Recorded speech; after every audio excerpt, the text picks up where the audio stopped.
I would like to make an added point that comes home to me very clearly. Having been involved in some 44 aircraft development programs and 20 in the Skunk Works, I've seen time and again where the United States industry, the aircraft industry, or any other you want to choose, has demonstrated that when it knows what it is going to produce, it can't be beat. The Lockheed Martin Corporation of today can trace its history back to 1912, when the brothers Alan H. and Malcolm Lockheed established the Alco Hydro Aeroplane Company in San Francisco, California. In 1916, Alan and Malcolm moved their enterprise to Santa Barbara, California, and renamed it the Lockheed Aircraft Manufacturing Company. The firm went on to produce a few aircraft, namely the Model F-1 flying boat and the Model S-1 sport plane. The latter was of the advanced monocoque design that, due to its prohibitive price tag, couldn't compete. Thus, without any airplane orders, Lockheed Aircraft was forced out of business in 1921. In 1926, Alan Lockheed, John Knutson Jack Northrop, and Kenneth Ken J. teamed up and formed the Lockheed Aircraft Company in Hollywood, California. The spelling of Lockheed was changed to Lockheed to prevent mispronunciation. Northrop had joined Lockheed Aircraft in 1920 as a draftsman, and it was he who had designed the S-1 sport plane. This new company used the advanced monocoque design features of the S-1 to create the Lockheed Vega. The company relocated to Burbank, California in March 1928, and by year's end it reported sales exceeding $1 million. From 1926 to 1928, the company produced more than 80 aircraft and employed more than 300 workers who, by April 1929, were building 5 aircraft per week. In July 1929, majority shareholder Fred E. Keeler sold 80% of the Lockheed Aircraft Company to the Detroit Aircraft Corporation. In August 1929, Alan Lockheed resigned. The Great Depression ruined the aircraft market, and Detroit Aircraft went bankrupt. A group of investors headed by Walter Varney and the brothers Robert Ellsworth, Bob Gross, and Cortlandt Sherrington Court Gross bought the company out of receivership in 1932. The syndicate bought the company for $40,000. Ironically, Alan Lockheed had planned to bid for his own company but had raised only $50,000, which he felt was too small a sum for a serious bid. He should have bid, for he would have won back his company. In 1934, Bob Gross was named chairman of the new company, the Lockheed Corporation, which was headquartered at the municipal airport in Burbank. Court Gross was named co-founder and executive. The first successful aircraft that was built in any number, 141 aircraft, was the Lockheed Vega of 1927, which is best known for its several first and record-setting flights by, among others, Amelia Earhart, Wiley Post, and George Hubert Wilkins. Alan became a real estate agent after he had sold the company, and I actually bought a house from him. But the team that came in, headed by Robert Gross, contained Hall Hibbert, who was the vice president of engineering in those days, Cyril Chapelet, who was his finance and administration man, and that team had many others, of course. I shouldn't say many. There were maybe all of 10 or 15. And they involved one man that came with the company, Carl Squire, who was the marketing manager, if you will. We didn't call him that in those days, but he was the salesman. And the team put together quite a lot of different ideas to carry the company from its wooden airplane legend, if you will, and the production, for that matter, into the all-metal world, which they could see coming. The result was the Electra, an aircraft that was to change the fortunes of Lockheed.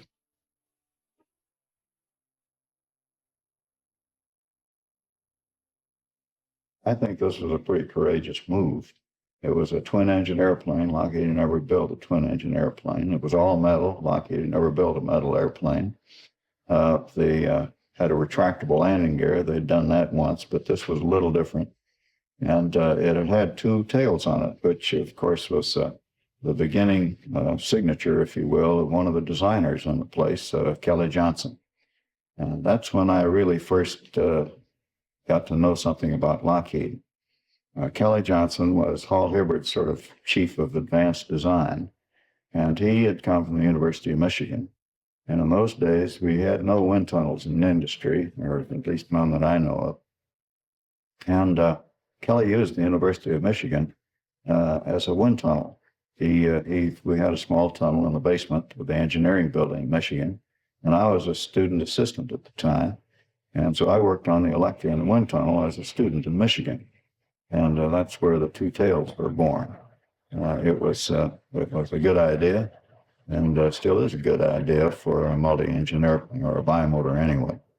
In any case, I was interested in it. I met Kelly when he came back to the wind tunnel, and so I came to work for Lockheed after I graduated. Well, that twin-engine Electra was quite a risk for the company. The company had been bought for $40-some-odd thousand, and the development time for this airplane was certainly well over a year or so, which is pretty short. And it was a very successful airplane. It fit a niche in the market and continued to fill a niche in the market, and was actually the foundation of the company. In the 1930s, Lockheed spent $139,400 to develop its Model 10 Electra, a small twin-engine transport airplane. Surprisingly, a somewhat precocious stalker understudy, Clarence L. Kelly Johnson, then doing postgraduate work in aeronautical engineering, who had participated in the generation of the aircraft's tunnel test data, contrarily had concluded its longitudinal and directional control problems were, as he put it, bad at best. In a somewhat remarkable chain of events, Johnson, during 1933, a year prior to the initiation of the Model 10 tunnel tests, had applied to Lockheed for an engineering job. Johnson took von Hayek at his word shortly after the conclusion of Stalker's Model 10 tunnel study. He returned to Lockheed's Burbank, California offices, master's degree in hand, and again asked for employment.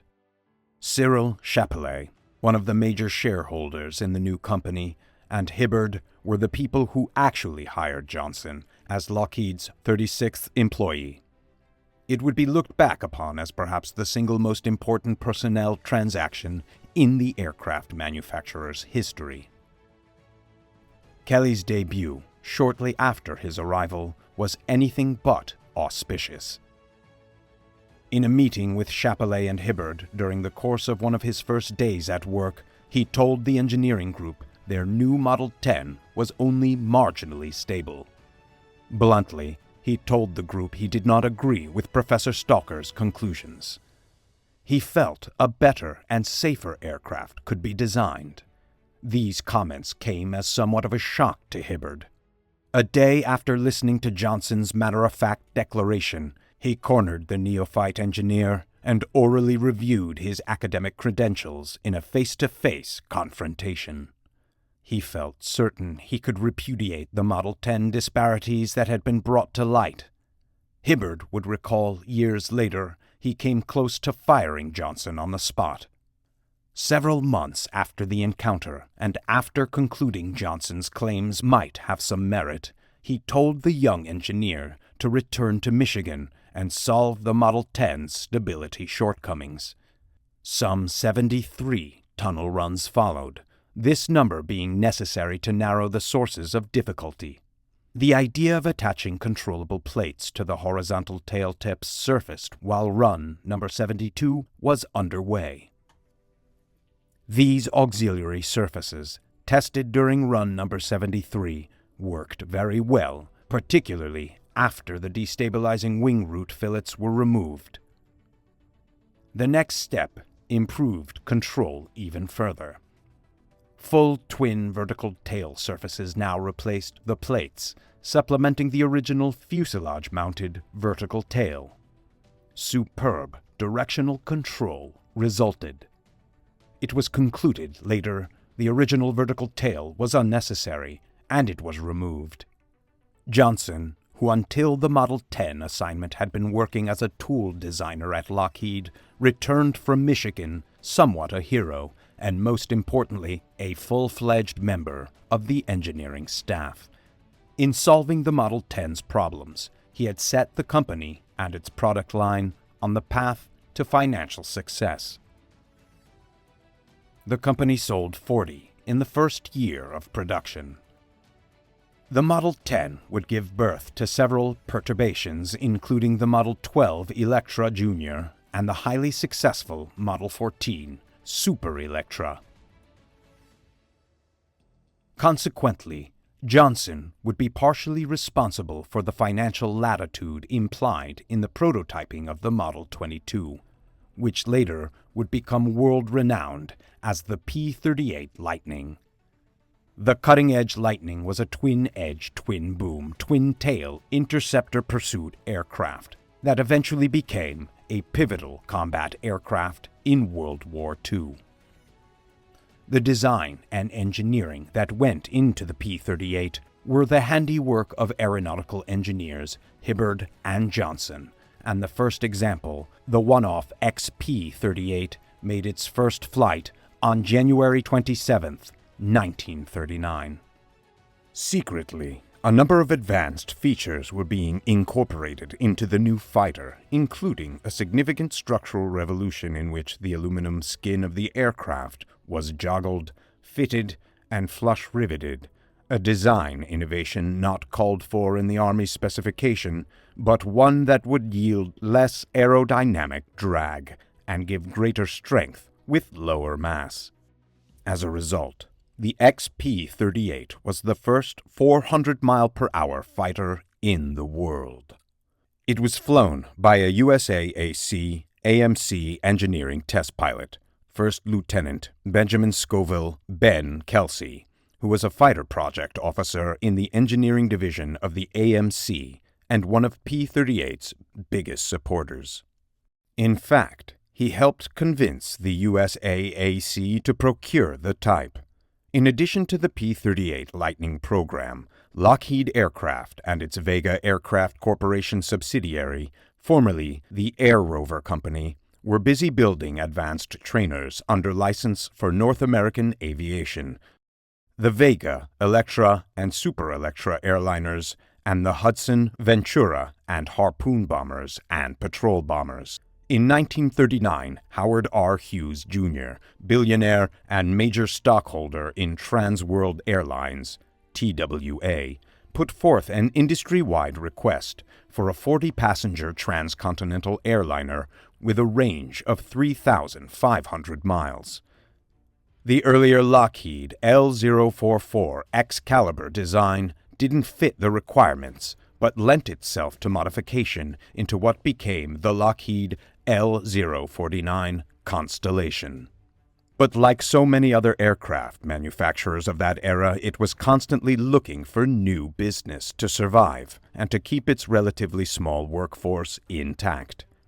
On order for fiscal year 1940 were 65 P-38 Lightnings and a single Lightning derivative designated XP-49. These aircraft, ordered by the then USAAC, were a mere handful to produce, and additional orders were highly sought after. The year 1941 proved much more lucrative due to the expanding wars in Europe and the Pacific. In 1941, military orders increased dramatically for Lockheed.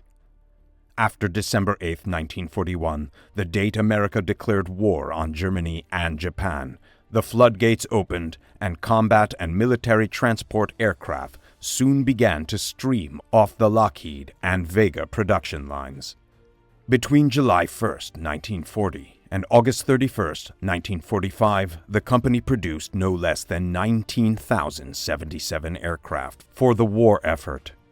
This figure represented 6.6% of all U.S. production during that period and some 9% of the airframe weight total.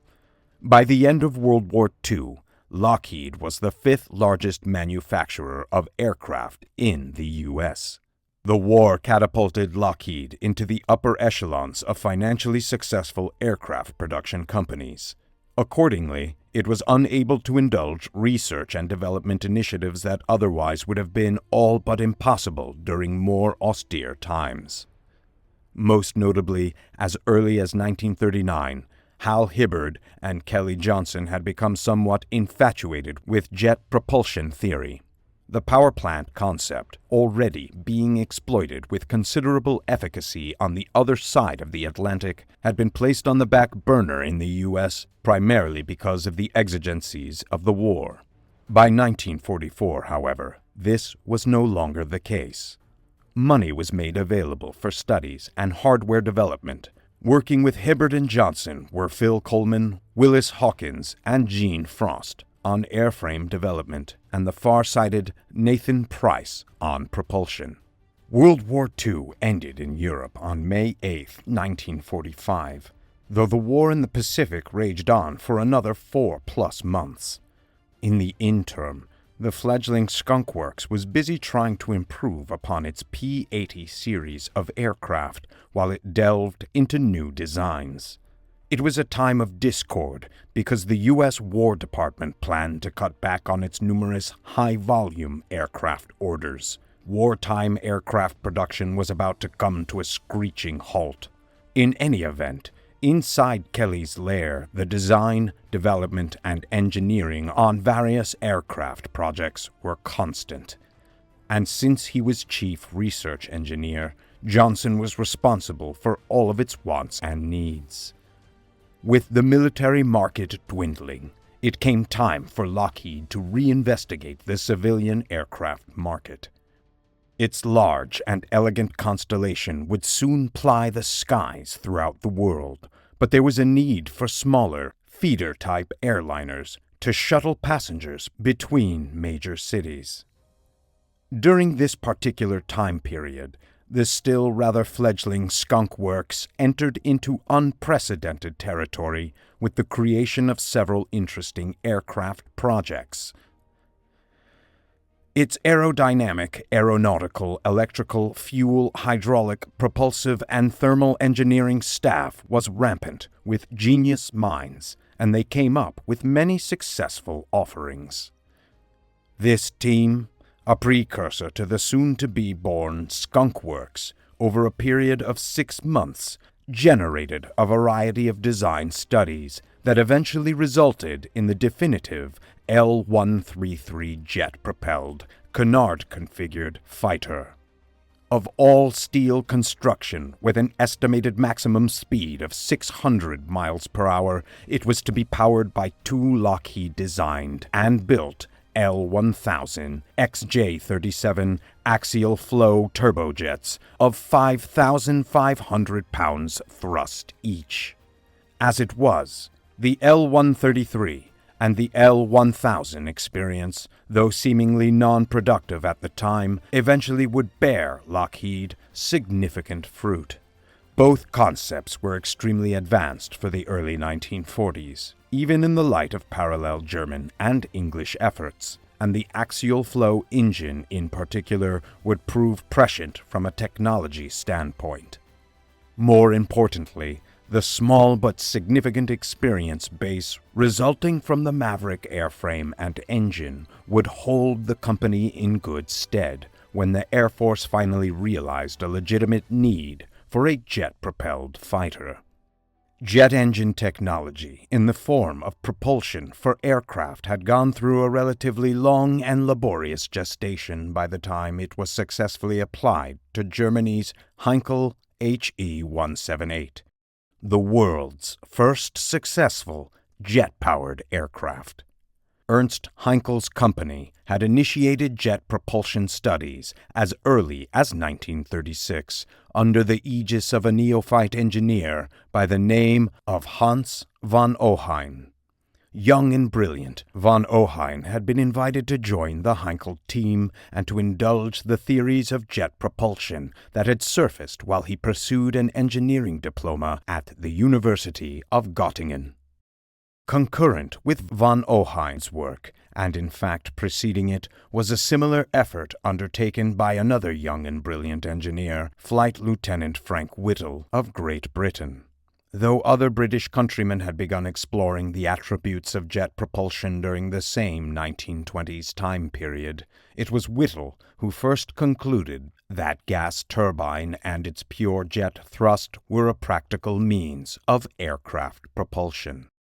Whittle's January 1930 patent predated all other practical attempts to develop a jet engine, and thus later gave credence to his inventor of claims. In the meantime, von Ohain's work, actively funded by the Nazis, had met with considerable success. His first demonstration engine, the HE-S1, had run for the first time during March of 1937. Around it, the Heinkel Company designed the simple high-wing HE-178 test-bed aircraft.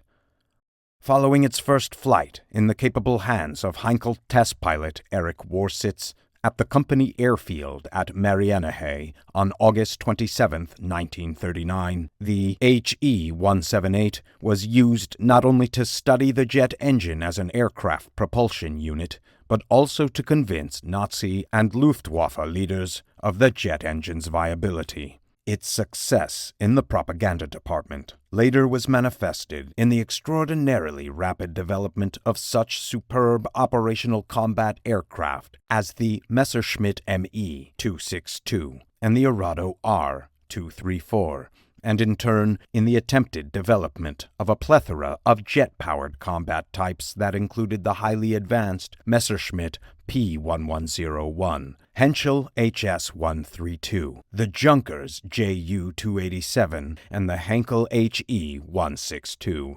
Only the cessation of hostilities prevented German development of a stable of combat jets that could have drastically changed the outcome of the war. On the other side of the Atlantic, U.S. work on jet-powered aircraft had been slow to develop. The reasons were manifold, but in essence they all boiled down to unstoppable momentum in the form of an industrial complex committed to more conventional aircraft forms.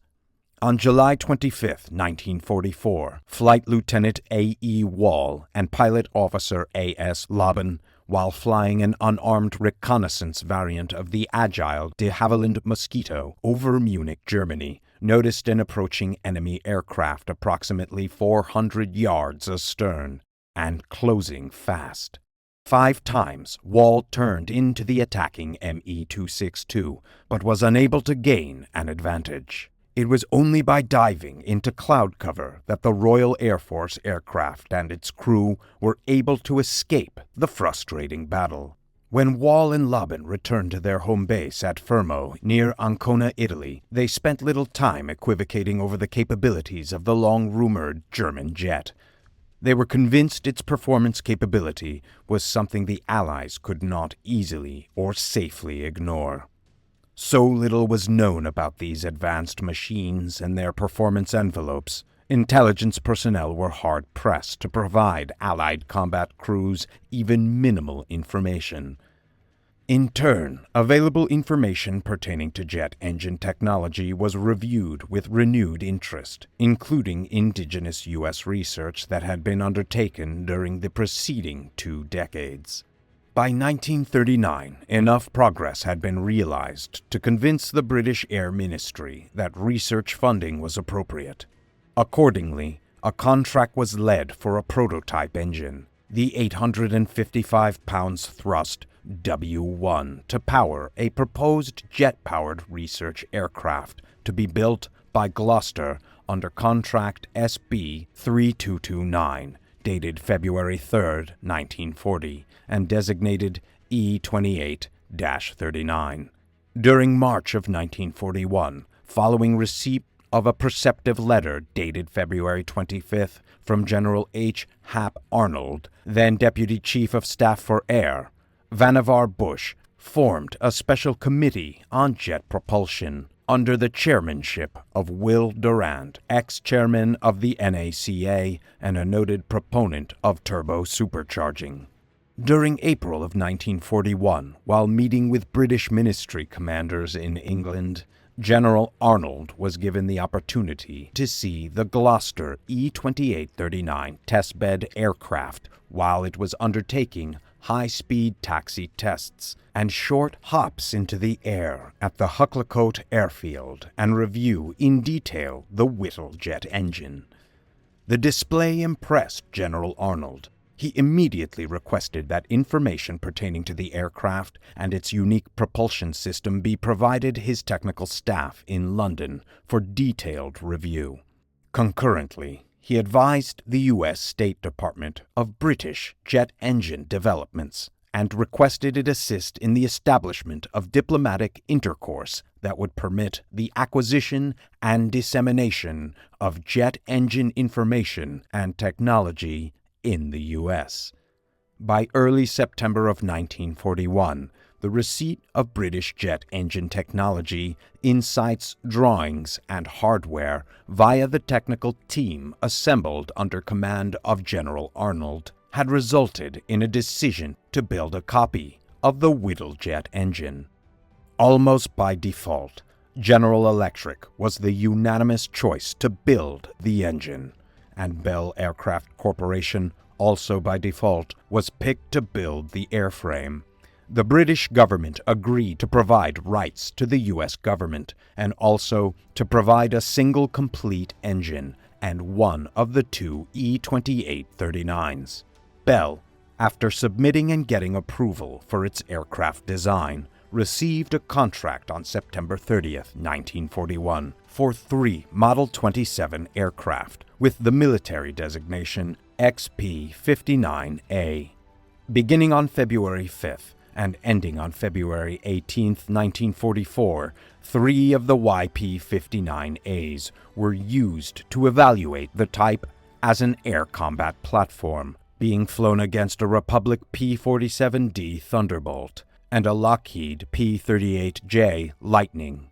Unfortunately for the first 3-generation jets, their performance against their considerably older, reciprocating engine-powered stablemates was abysmally poor. In mock air combat, the P-47 and P-38 proved faster in level flight, capable of higher maximum altitudes, faster in a dive, and with a higher rate of climb. In only one part of the envelope did the P-59s prove only marginally superior, and that was in turn radius. Some 3 weeks after the Muroc evaluations, General Arnold made it official the P-59A would not become the Air Force's first full-production jet fighter. Its poor performance, when pitted against contemporary U.S. combat aircraft, did not justify operational deployment. More importantly, intelligence data describing the rapidly evolving German jet aircraft initiative was giving every indication a fleet of fighters with performance capabilities far in excess of those being realized by the Bell P-59 was hurriedly being created. What General Arnold also knew, but few others had been privileged to know, was that Lockheed, some 8 months earlier, had been given the go-ahead on a new jet fighter, unquestionably capable of meeting the Luftwaffe threat head-on. While word of the P-59's demise began to spread, the new Lockheed Fighters Flight Test Program was secretly gathering momentum at Muroc. On May 17, 1943, Hibbert and Price were briefed on the status of jet propulsion development and were invited to submit a fighter proposal around Major Frank Halford's de Havilland H-1B Goblin centrifugal flow turbojet engine. 2 months later, Hibbert and Price were queried during the May 17th meeting as to whether Lockheed might consider designing and building a jet fighter around the British power plant. Due in part to the interest shown in jet propulsion by Hibbert, Johnson, and Price, with their L-133 L-1000 studies during the preceding 3 years and their associated attempts to sell both to the Air Force, it was a foregone conclusion that Lockheed's response would be favorable, and it was. At Lockheed, the new L-140 project started in the middle of an incredibly intense production program that was geared to meet the massive generic needs of burgeoning world war, received only minimal corporate attention.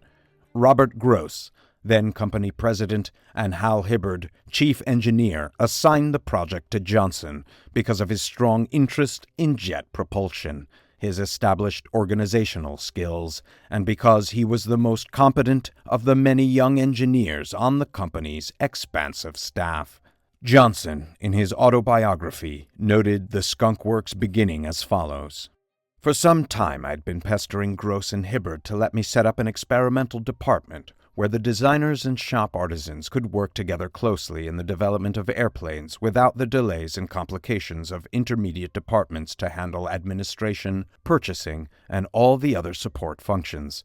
I wanted a direct relationship between design engineer and mechanic and manufacturing. I decided to handle this new project just that way. Putting extraordinary pressure on Johnson and his L-140 XP-80 team at Lockheed was the Air Force requirement the aircraft be completed in 180 days or less. On the 16th, it was noted that Mr. Hibbard came in later to make sure the progress pictures were not faked, and the next day, the entire XP-80 team was told that they could all attend the first flight of the aircraft if they could get it done in 140 days.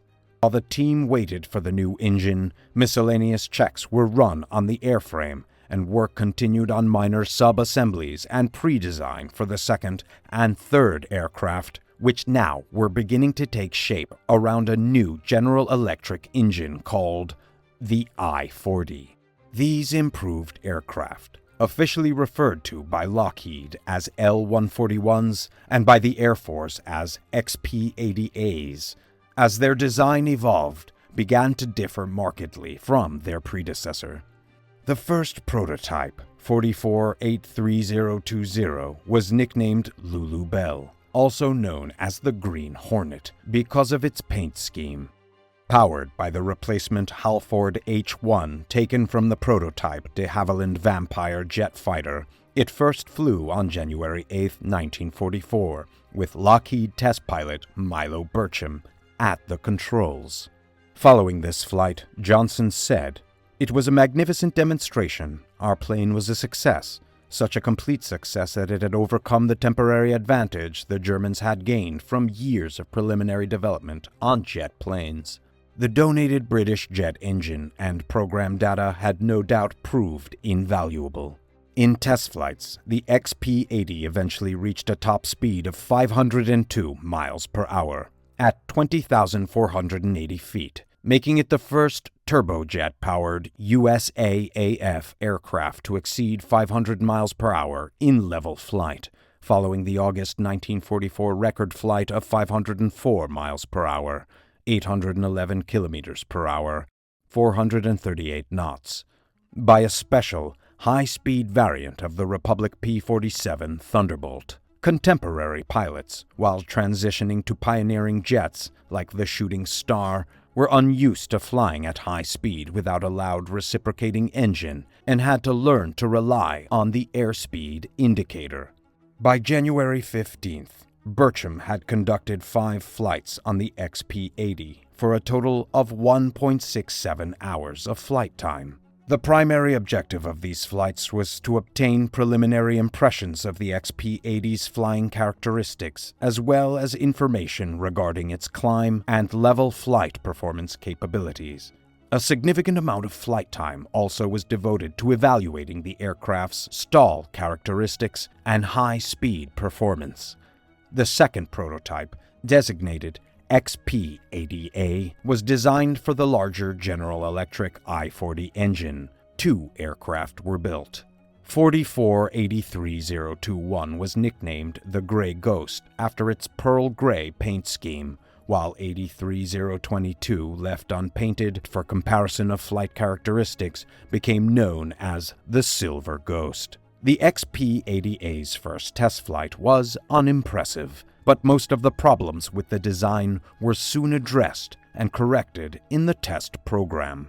Initial opinions of the XP-80A were not positive, with Lockheed Chief Engineering Test Pilot Milo Burcham commenting that an aircraft he very much enjoyed had now become a dog. The P-80 testing program proved very dangerous. Burcham was killed on October 20th, 1944, while flying the third YP-80A 44-83025. The Grey Ghost was lost on a test flight on March 20th, 1945, although pilot Tony LeVere escaped. Newly promoted to Chief Engineering Test Pilot to replace Burcham, LeVere bailed out when one of the engine's turbine blades broke, causing structural failure in the aircraft's tail. LeVere landed hard and broke his back, but returned to the test program after 6 months of recovery. Sadly, on August 6, 1945, Major Richard Bong, a Medal of Honor winner and the highest-scoring U.S. ace of World War II, was killed in a P-80A while attempting to take off to the south from the Van Nuys, California airport, also apparently as a result of fuel pump failure. After Bong's death, both the USAAF and Lockheed wanted to prove the reliability of the airplane. Thacker tapped Chuck Yeager, plus 2 other pilots, and they put 500 hours on each airplane without further incident. After the war, the USAAF compared the P-80 and ME-262, concluding, despite a difference in gross weight of nearly 2,000 pounds, 900 kilograms, the ME-262 was superior to the P-80 in acceleration, speed, and approximately the same in climb performance. The ME-262 apparently has a higher critical Mach number from a drag standpoint than any current Army Air Force fighter. At least one other important P-80 project became the Skunk Works' responsibility before the rapidly diminishing team moved on to other things. On November 11, 1945, a Gloster Meteor Mk4 of the Royal Air Force set a new world speed record of 606.25 miles per hour. One of the first records of its type to be set by a jet-propelled aircraft, gave rise to an Air Force interest in breaking the record using a slightly modified P-80A. Following a study of the P-80 aircraft by Johnson and various Lockheed and Wright Field engineers, it was concluded a stock P-80A with minimal modification could attain a speed of 615 miles per hour at the required 100-meter maximum sea level altitude. During the course of Chillstrom's numerous passes through the Muroc speed trap, it became apparent that breaking the British record would not be easy. Complicating things was yet another British speed record set by Captain E.M. Donaldson in a Gloster Meteor F4. And the P-80A was not the only U.S. aircraft in the running. Republic's new XP-84, a similarly straight-wing first-generation jet fighter, was proving its mettle at Muroc by running speed trap at speeds in excess of 600 miles an hour, and thus becoming officially the fastest U.S. aircraft. This left Lockheed's Skunk Works modified P-80, now referred to as the XP-80R, as the only U.S. record hope. Some 9 months after the failed October record attempt, the XP-80R was back at Muroc with Colonel Boyd in the cockpit. On June 18, 1947, everything including the weather was at last in place for the ultimate attempt. Guided by reddish smoke flares set off at each end of the course, Boyd passed through the traps 4 different times per the FAI requirement. Speeds of 617.1, 614.7, 632.5, and 630.8 miles per hour were officially logged, giving an average speed of 623.8 miles per hour, and giving the U.S. its first official world speed record in almost a quarter century. The P-80, formerly named Shooting Star by company executives Robert Gross and Hal Hibbert, would go on to have a long and successful career, not only in the U.S. military, but in the air forces of Brazil, Chile, Colombia, Ecuador, Uruguay, and Peru as well. It would lay claim to the first jet versus jet air combat victory in history and amass an extraordinary record as a fighter, fighter-bomber, and reconnaissance platform during the course of the Korean War. Afterwards, though outdated, it performed yeoman's duty with various Air Guard and Air Reserve units, being finally phased out of U.S. service during 1958. In total, including prototypes and production aircraft, some 1,732 P-80s were built. As just one of their several significant legacies, the XP-80 and the two XP-80As left behind the consummated reality of one of Kelly Johnson's long-held dreams, an experimental department where the designers and shop artisans could work together closely in development of airplanes without the delays and complications of intermediate departments to handle administration, purchasing, and all other support functions. He aspired strongly to have a direct relationship between the design engineer, the mechanic, and manufacturing, and he wanted a chance to prove it would work. The P-80 project provided that opportunity and served as the seed for what would grow into the world's most famous and mysterious aircraft manufacturing institution. In any retrospective describing the history of the Skunk Works, it is necessary to confront the period from 1945 to 1954 with some trepidation.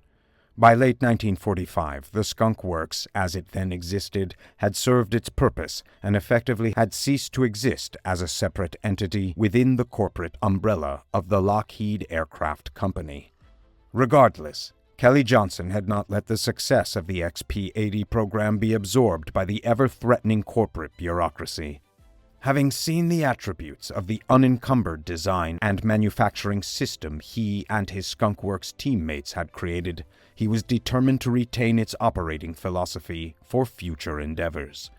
By the time the P-80 was handed off to Lockheed's Department 28-10 for expansion into a production program, several other aircraft had been brought on board under the Skunk Works operating philosophy for future execution.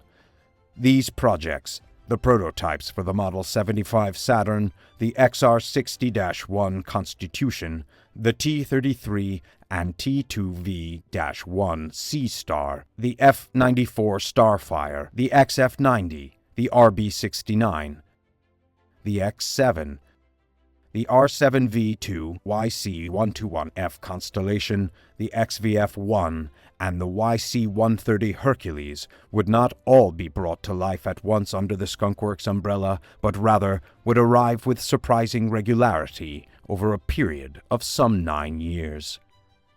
This steady workflow kept the Skunk Works alive philosophically, but did little to retain any coherent core group that could accurately refer to itself as the Skunk Works.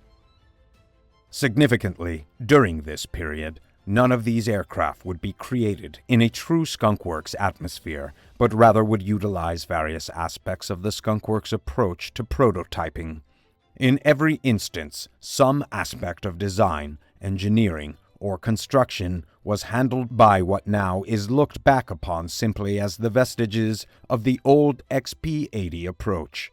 In many cases, the engineering talent was the same as that utilized for the XP-80. Only now it was operating under the aegis of Lockheed California Company, rather than independently under the aegis of the Skunk Works. Keeping it all alive was Kelly Johnson, who was, at times, the only physical manifestation of what remained of the original Skunk Works. Often working on several projects at once, he rarely distinguished between Lockheed aircraft being done in the Skunk Works and aircraft that were not. It was truly a unique period, and one that will forever remain a gray area in the advanced development project's history.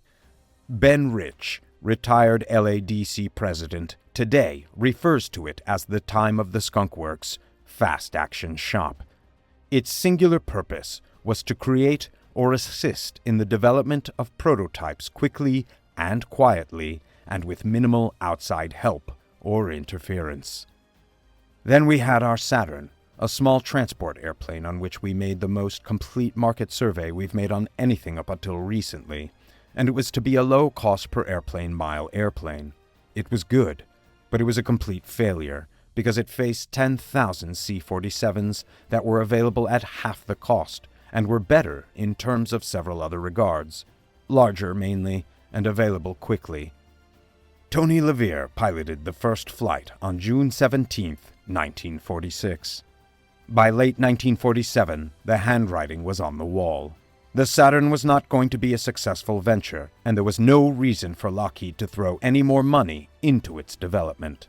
In spite of its relatively low operating costs and its better maintenance characteristics, it could not compete against $25,000 Douglas C-47s and similarly cheap C-54s. Flyaway costs of the Saturn were now expected to be between $100,000 and $130,000. Taking advantage of tax write-off options, the two prototypes were released to reclamation crews to be chopped up as scrap.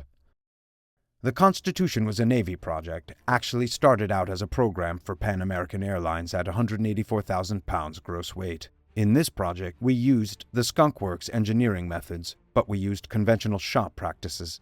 The aircraft was good, but we never got the 5,500 horsepower turboprop engines it was designed for. It ended up one of the world's most underpowered airplanes. The Lockheed R-6V Constitution was a large propeller-driven double-decker transport aircraft developed in the 1940s by Lockheed as a long-range, high-capacity transport and airliner for the U.S. Navy and Pan American Airways. Only two of the aircraft were ever built, both prototypes. Although these two planes went into service with the Navy, the Constitution design ultimately proved underpowered and too large for practical airline use at the time. Other studies using various Wright, Allison, and Pratt & Whitney engines also were offered, but to no avail. Finally, a turboprop version powered by British-built Armstrong-Siddeley Pythons was studied, but eventually rejected, as Lockheed Vice President Cyril Chapelet later would lament, "Even if we could have hung bigger engines on it, the Model 89 faced a dim future in the commercial market." Pan American, though seriously interested at first, reappraised its operations at the end of the war and decided the airplane was too big for immediate traffic needs. Although the Martin JRM Mars flying boat had a slightly longer wingspan, the Constitution remains the largest fixed-wing aircraft type ever operated by the U.S. Navy. From that came the T-33 and then a series of derivatives for interceptors. The T-2V was a Navy program, a carrier-based airplane, and we made as many of those as the Navy had engines for. It was a success. The Lockheed T-2V Sea Star, later called the T-1 Sea Star, is a carrier-capable jet trainer for the United States Navy that entered service in May 1957. Developed from the Lockheed T-33, itself derived from the Lockheed P-80 Shooting Star, it was powered by one Allison J-33 engine. Starting in 1949, the U.S. Navy used the Lockheed T-33 for land-based jet aircraft training. The T-33 was a derivative of the Lockheed P-80 F-80 fighter and was first named TO-2, then TV-2, in Navy service. However, the TV-2 was not suitable for operation from aircraft carriers.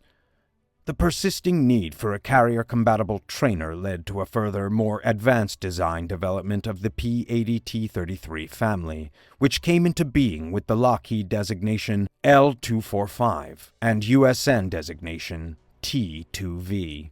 Lockheed's demonstrator, L-245, first flew on December 16, 1953, and production deliveries to the U.S. Navy began in 1956. Some 5,691 T-33s of all kinds eventually were manufactured by Lockheed. An additional 656 aircraft were manufactured by Canada Air in Canada, and 210 aircraft were manufactured by Kawasaki in Japan. Additionally, Well over 1,000 Lockheed-manufactured T-33s eventually found their way into the air forces of over 20 countries around the world, many under the aegis of the Mutual Defense Aid Program. In all, the Navy bought 150 T-2V1s, redesignated T-1A on September 18, 1962, before the Lockheed production program ended during 1959. At this time, right after World War II, there was a whole stable of prototype airplanes, starting with the F-87, F-88, F-90, F-91, and a bunch of bombers. We had lots of prototypes then. The Lockheed F-94 Starfire was a first-generation jet-powered all-weather day-night interceptor of the United States Air Force. A twin-seat craft, it was developed from the Lockheed T-33 Shooting Star trainer in the late 1940s. It reached operational service in May 1950, with Air Defense Command replacing the piston-engined North American F-82 Twin Mustang in the all-weather interceptor role. The F-94 was the first operational USAF fighter equipped with an afterburner and first jet-powered all-weather fighter to enter combat during the Korean War in January 1953. Although requiring much time and delaying the F-94C's entry into service by nearly 2 years, the various airframe, system, and power plant modifications and improvements resulted in the Air Force obtaining a potent interceptor. True, the F-94C was not as fast at high altitudes as other all-weather fighters then being procured by the Air Force, but at low altitudes it was the best of the lot. Furthermore, once modifications eliminated engine flameout when all 24 rockets were salvoed, the closed breech installation of its armament rendered the Starfire substantially more accurate than the F-86D and F-89D, which had open-ended rocket installations. In the end, its limited range was the aircraft's major shortcoming. This, however, was not due to a design oversight, being the ultimate development of a relatively small 1943 design. The F-94C did not have the internal volume required for greater fuel capacity. The first 9 production F-94Cs were accepted by the Air Force during fiscal year 1952. The last 225 Starfires were accepted during fiscal year 1954. Eventually, the F-94C went on to have a lengthy and modestly successful Air Force service life. The XF-90 was the only airplane to defeat the atom bomb. Its military requirement concept was poor, and it was 10 years before the engine for which it was designed was available. It didn't come out good. The Lockheed XF-90 was built in response to a United States Air Force requirement for a long-range penetration fighter and bomber escort. The same requirement produced the McDonnell XF-88 Voodoo. Lockheed received a contract for 2 prototype XP-90s, redesignated XF-90 in 1948. 2 prototypes were built, serial number 46-687 and 688.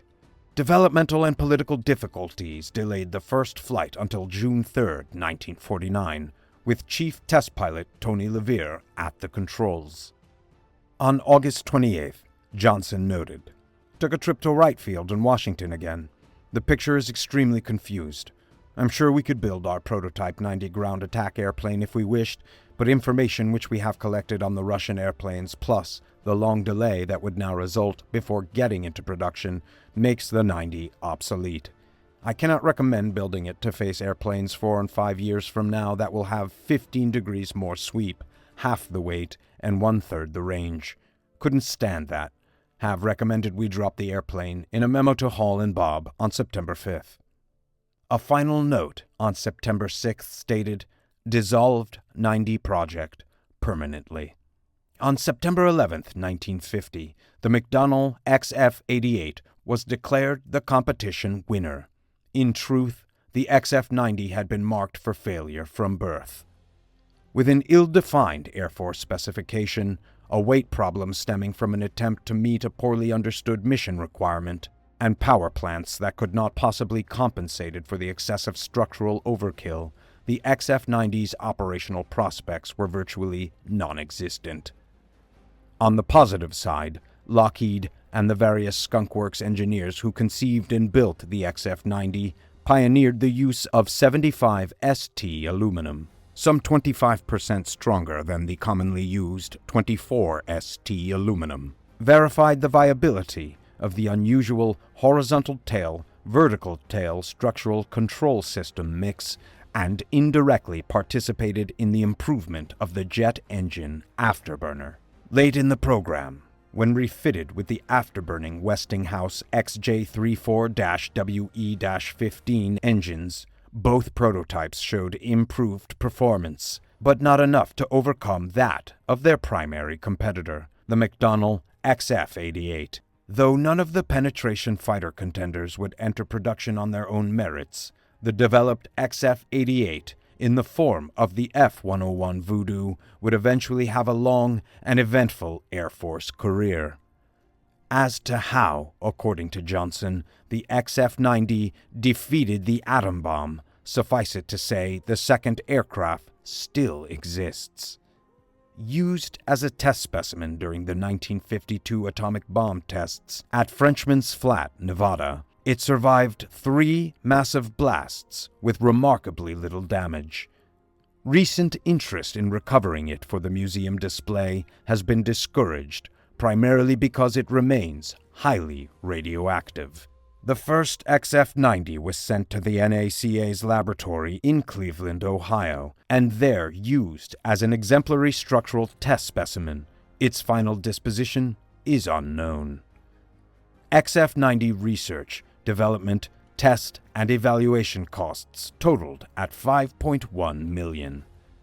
The estimated unit price for the first 170 production F-90s was estimated to be $670,000. Kelly Johnson lamented that price was as much as the early constellations. X-7 was a Ramjet test vehicle. Made a good many of those things. It was designed to fly at speeds up to Mach 4.0 at over 93,000 feet altitude. It tested the engine for the Beaumark. It was an engine test research vehicle. Post-war analysis of available technology and the attempted assimilation of the massive quantity of data accessed as a result of Nazi Germany's capitulation found the U.S. aerospace industry in an envious but extraordinarily complicated position. The sheer mass of data suddenly laid at the feet of U.S. academicians and technocrats during 1946, coupled with the opportunity for research into virtually every facet of the aerospace sciences, at times proved overwhelming. There seemed to be no limits. Though funding was always an issue of significant contention, the post-World War II perspective on military spending for research seemed to be one of blind benevolence. And, as a result, many obscure programs were given what amounted to blank checks. Though not necessarily falling into the latter category, propulsion system projects created to explore virtually every form of jet, rocket, turboprop, reciprocating, and ramjet power surfaced in overwhelming numbers. Strong military support for these myriad undertakings brought many of them to fruition, including a significant number optimized to explore the attributes of power plants for supersonic aircraft. This was particularly significant in light of the fact the first supersonic flight, on October 14, 1947, had yet to take place. The X-7 was called into production by the United States Air Force, requirement for the development of an unmanned ramjet test plane with a top speed of at least Mach 3. The X-7 project was developed under the AMC designator MX-883 and was given in the Lockheed in-house designation L-171. The L-171 was initially designated the PTV-A1 by the USAF, but was later designated the X-7 in 1951. Despite its first launch being a failure, after redevelopment of the original Ramjet following test flights were successful. During the 130 X-7 flights eventually logged, many test items and projects were parasited onto the basic vehicle. A few of these included the modification of one X-7's wing to accommodate no less than 300 thermocouples to record temperature data and the experimental use of H2O2 fuel additives and boron-based high-energy fuel. The latter was tested on 3 different occasions. Though the results were favorable, the logistics of handling the extremely toxic propellant proved formidable. Besides being dangerous to inhale, even in minute quantities, it also was hypergolic. The X-7A1 and X-7A3 series were followed by 5 X-7Bs, intended to test guidance and control systems in the same way the X-7A tested power plants. The X-7B program was terminated just as the flight test program was getting underway. 12 X-7B flights were completed prior to cancellation. A relatively unmodified version of the X-7A3, known as the XQ-5 and given the name Kingfisher, was developed for use as a dedicated high-speed target drone. Somewhat surprisingly, the XQ-5's performance proved significantly higher than that of the surface-to-air weapons it was designed to test, and it is doubtful that any were destroyed by enemy action. This situation eventually affected the XQ-5's operational career as a Bomark and Nike anti-aircraft missile systems target, as it literally performed its way out of a job. Approximately 80 of the 130-plus X-7 XQ-5 flights attempted were successful, either partially or completely. Problems of bewildering variety surfaced during the course of the flight test program, including range safety concerns, ineffective radar control, malfunctioning autopilots, simple human error, and poor design. But the missile's enviable performance envelope eventually became an item of considerable pride for Lockheed's fledgling missiles and space company.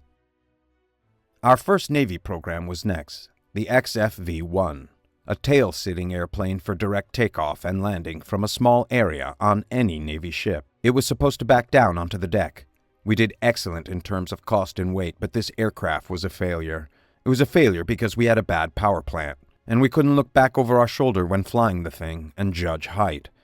We could practice on clouds all day, but this is the only airplane we ever built, which we were afraid to fly ourselves in the final tests.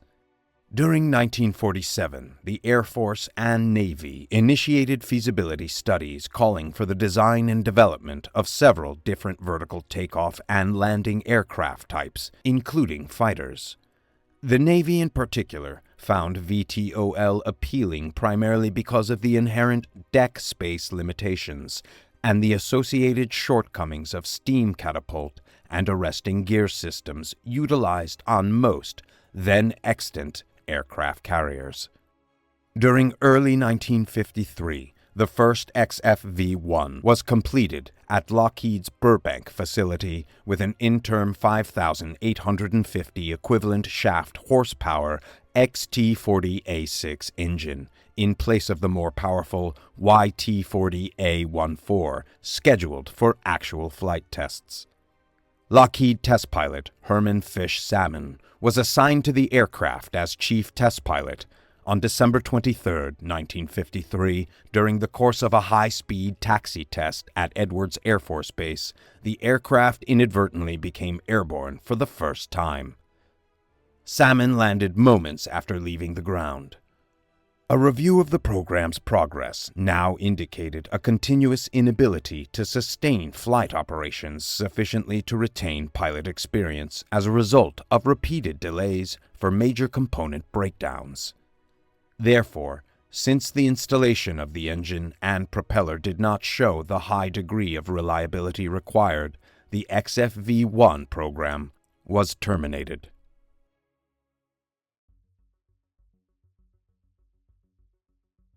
And there was the Navy version, R-7V2, We had poor performance in the Skunk Works there, because we'd tangled with 17-7 stainless steel, which required 1 million parts in very thin gauges that were very difficult to assemble. We had to do them over twice, and this was a failure. It was a failure, even in the experimental phase, because of the high cost. The airplane flew good and all that, but never went into production. On August 18, 1950, the United States Navy signed a contract for 11 military transport versions of the Lockheed L-1049. The aircraft were to have been convertible troop cargo transports, based on the model L-1049B. The R-70-1 would have also featured round portholes in place of the rectangular ones on Air Force C-121C constellations. The aircraft entered evaluation service in the Navy's oldest test squadron, VX-1, based in Patuxent River, Maryland. In November 1951, an idea came about to build a turbine-powered version of the R-70-1. This new aircraft was designated L-1249A by Lockheed. In 1954, two R-70-1s, then designated R-7V-1, were pulled off the assembly line for conversion into prototypes for the new L-1249A. The landing gear was strengthened along with the fuselage and wings of the aircraft. Extra fuel tanks were also added on the wingtips of the two aircraft, increasing the fuel capacity to 7,360 gallons. The wings were also shortened from 123 feet to 117 feet 7 inches. The new aircraft was designated R-7V-2 and first flew on September 1, 1954. The R-7V-2 reached 412 miles per hour, making it the fastest transport aircraft in the world at the time. The two R-7V-2 aircraft were delivered to the Navy on September 10th the same year. In 1953, the United States Air Force became interested in the L-1249A project. Two R-7V-1 aircraft were again taken off the production lines in 1955 and converted to L-1249A standards. These aircraft, designated YC-121F, were identical to the R-7V-2s in service with the Navy. The first YC-121F flew on April 5, 1955, and was delivered to the Air Force in July 1955. The aircraft were put into service with the test squadron of the 1700th Air Transport Group of the Military Air Transport Service, based at Kelly Air Force Base, Texas. After undergoing brief testing, the YC-121F was used on regular basis transportation flights. On one occasion, Lockheed test pilot Roy Wimmer managed to reach a top speed of 479 miles per hour in the YC-121F during a 20-degree dive.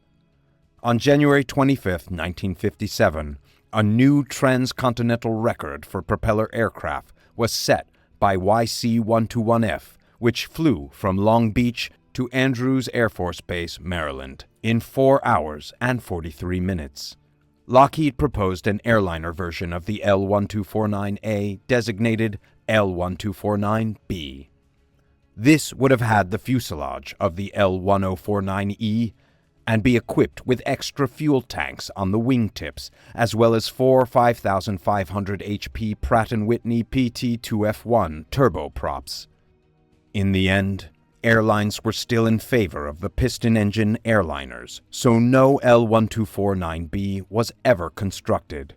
After completion of their respective flight test programs, the 4 turboprop constellations were dismantled and their parts utilized to keep other constellations in flyable condition. Though modestly successful, the turboprop constellation program proved too little, too late.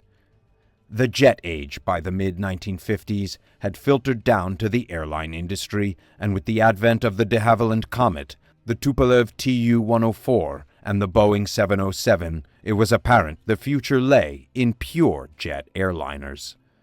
Turboprops continued as viable engine options for smaller, short-legged commuter aircraft, but their use on transcontinental and intercontinental airliners proved economically unjustifiable. One of the least known of the Skunk Works' many efforts, the RB-69 program was initiated under the aegis of a CIA contract calling for an aircraft to monitor and document electromagnetic emissions and transmissions in denied territories. The project was begun during 1954 with Kelly Johnson overseeing program manager Luther McDonald, who effectively ran it until 1957, when Fred Kavanaugh took over after being pulled from the P-2V program. McDonald, in order to meet the CIA's mission profile, had proposed the use of Lockheed's venerable P-2V Neptune, then the longest-ranged twin-engine aircraft in the world. Under the auspices of a Skunk Works-type engineering and manufacturing environment, 5 new P-2V-7s and 2 older Navy P-2V-7s became RB-69s and were secretly rolled out at Burbank with Air Force markings during 1955. Delivery flights were made to Edwards AFB North Base, where flight testing was accomplished in considerable secrecy. Referred to by the CIA as Project Cherry, or later Wild Cherry, the objective was to build an aircraft that could safely penetrate denied airspace, gather intelligence data, and return, all without being easily detected by defensive systems. U.S. pilots hired by the CIA to fly the RB-69, like their U-2 counterparts to follow, went through a sheep-dipping exercise that effectively erased their real identities and replaced them with backgrounds that were totally fictitious, right down to their contrived names. Each aircraft carried a crew of 12, including a pilot, a co-pilot, a flight engineer, a radio operator, and 8 electronic intelligence personnel to operate the various sensor systems. A mix of penetration and border surveillance flights were flown. One of the first objectives was the collection of power grid data. This was acquired by flying over Western Russia's power lines. When the European operation was compromised by a U.S. officer, he reportedly was entrapped by a female KGB agent. The Wiesbaden missions were terminated. Chinese operations then became highest priority. The Chinese operation began during early 1957 and continued for the following 7 years. The Chinese, frustrated by the RB-69's unfettered night penetrations of Chinese airspace, eventually perfected a night illumination system that successfully exposed the aircraft long enough for fighters to make visual identification and attack. These required that large numbers of Ilyushin Tu-28s and Shenyang J-5s be sent aloft to drop flares. These lit the entire night sky, and in so doing exposed the RB-69s and permitted their interception and destruction. The successes thus realized proved instrumental in the 1964 CIA and Taiwanese decision to remove the type from operational service. Then comes the YC-130. The first 2 prototypes were built using partial Skunk Works methods. It was then taken and moved down to Georgia, who took it on and went into production. That is now heading for a total of 1,500 airplanes. I think the concept was good. It demonstrated our ability to hand it off to another production organization who took it and made it work. On February 2, 1951, the Air Force Tactical Air Command issued requests for proposals to the Boeing, Douglas, Fairchild, and Lockheed aircraft companies, calling for a medium-weight turboprop-powered transport capable of meeting the specifications and performance criteria outlined in any one of 3 general operational requirements it included. The Air Force demanded a quick response to the RFP, and within days of its release, Art Flock had been assigned as Chief Project Engineer with Willis Hawkins as General Supervisor. Hawkins, at the time, was also in charge of Lockheed's preliminary design department. Skunk Works operating procedures would be utilized as appropriate to expedite design and prototype development. Working with Hawkins were Eugene Frost, Eldon Peterman, Dick Pulver, and Flock, all veterans of earlier Skunk Work projects under Johnson's guidance. Assigned the temporary design number L206 and later becoming the Model 82, the new transport rapidly evolved under Flock's direction. As its configuration matured, so grew the preliminary design group's conviction it was creating a logical yet utilitarian aircraft capable not only of achieving but superseding the basic GOR objectives, specified payload range requirements 8 times that of any then extant design. During the course of design development and mock-up construction, inputs from external sources was invited and reviewed. Air Force and transport personnel were brought in from virtually every segment of the industry. Each was asked to critique the new aircraft and recommend changes or improvements. The resulting information was carefully assessed by Flock and his team and, where appropriate, incorporated into the actual aircraft. Additionally, Lockheed representatives associated with the Model 82's development visited facilities that could provide insight into operational requirements and usage. Interestingly, by this stage of the Model 82's development, Johnson had begun to have doubts about its ability to succeed.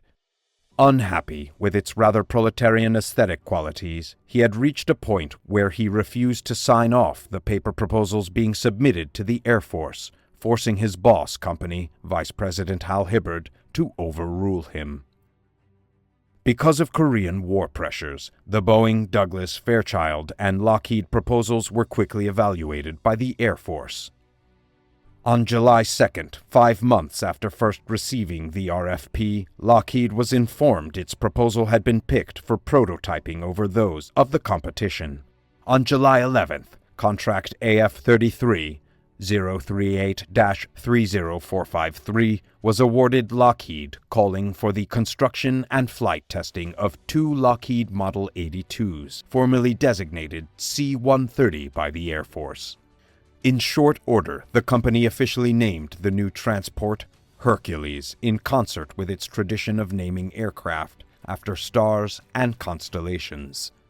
Accordingly, on August 23, 1954, with Stanley Belts as pilot, Roy Wimmer as co-pilot, Jack Reel as flight test engineer, and Dick Stanton as flight engineer, it departed the Burbank Airport at 2:45 p.m. on its first flight. Due in part to the fact the basic mission weight of 108,000 pounds had been 5,000 pounds lighter than guaranteed, cruising speed was some 20% higher. Takeoff distances were some 25% lower. Ceiling and initial climb rates were some 35% higher. Landing distances were some 40% shorter. And single-engine out-climb rates were a stunning 55% higher than predicted. Some 37 years after the first flight of the production aircraft, on May 15, 1992, Lockheed delivered the 2000th production Hercules, a C-130H, to the Air Force.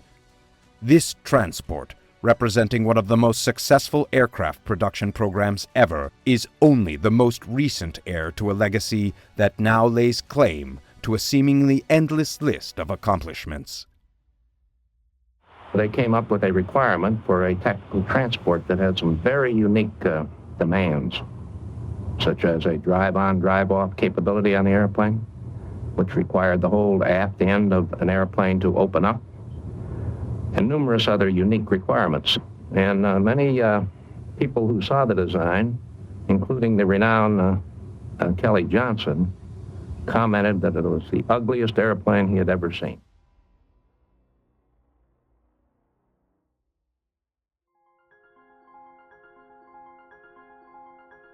Aviation, the art of aeronautics, began with the dreamers, inventors, and daredevils who dared to defy gravity.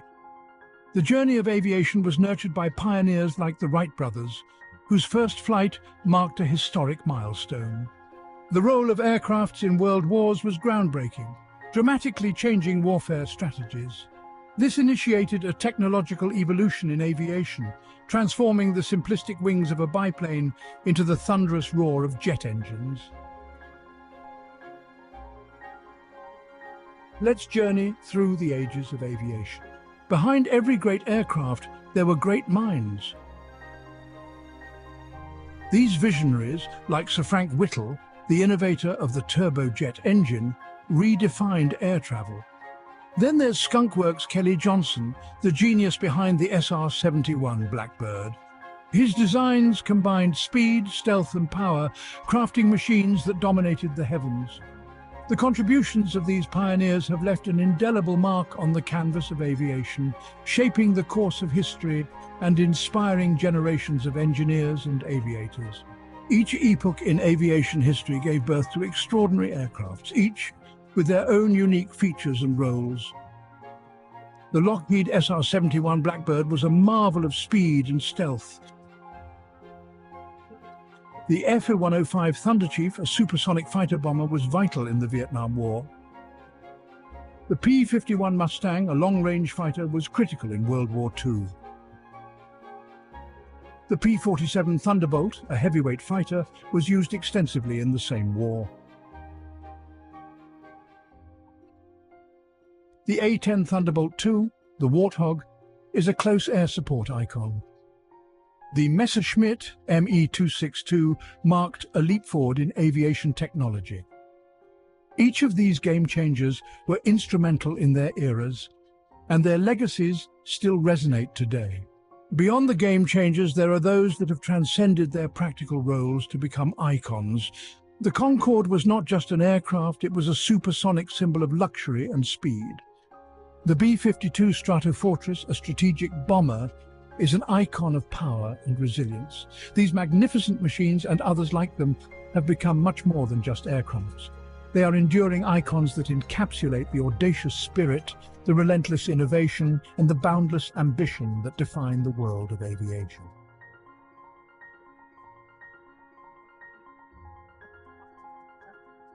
For more amazing aerial footage, and to join us in this incredible journey, check out the Dronescapes YouTube channel. If you enjoyed this video, please remember to like and subscribe. And as always, thank you for watching.